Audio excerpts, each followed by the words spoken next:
I spoke at an education summit for Apple. I also spoke at an education summit for Microsoft. At the Microsoft summit, I would say 70 to 80% of the executives spent the majority of their presentations talking about how to beat Apple. At the Apple summit, 100% of the executives spent 100% of their presentations talking about how to help teachers teach and how to help students learn. One was obsessed with where they were going, one was obsessed with the vision, the other one was obsessed with beating their competition. Guess which one was in quagmire? Guess which one was wasting will and resources? Rivals are the people who are as good or better than us at our own work. And their mere existence reveals to us our weaknesses. And the goal is not to try and beat them.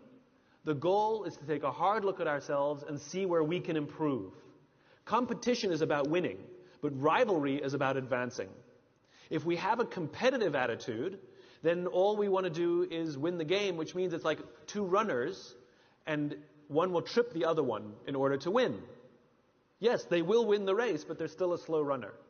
It's better to lose the race today and become stronger and stronger and stronger and stronger and wish them the best. What does it mean to live an infinite life? Clearly, our lives are finite. We're born, we die. But life is infinite. We come, we go, and the game continues with us or without us. Which means every single one of us has the choice of how we choose to live our lives, how we choose to lead our organizations. We can lead with a finite mindset, try and make more money than our friends, try and get ahead faster than everybody else, try and achieve more power than anybody else, and when we die, we take none of it with us. But the choice to live an infinite life means we choose to build an organization that will be better off because we work there. We will leave it in better shape than we found it. It means to be the kind of friend and leader to others that they will be better because we were in their lives.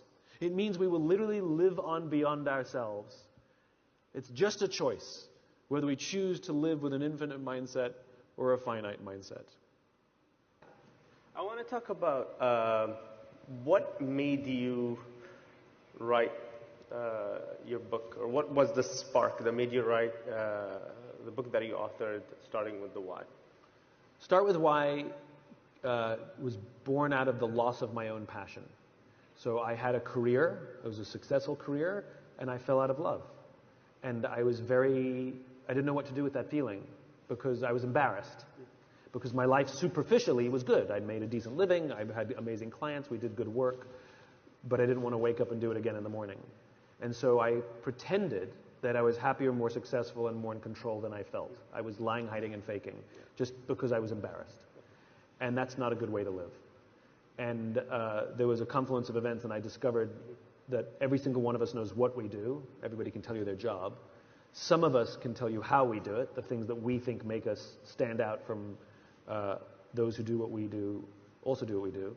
But very, very, very few people can clearly articulate why we do what we do. I don't mean to make money, that's a result. I mean, what's the purpose, what's the cause, what's the belief?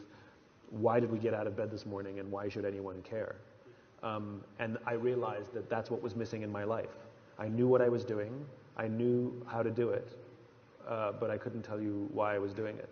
And the reason I felt uncomfortable is I'd lost any sense of purpose or cause in my life. And it was the rediscovery of my why.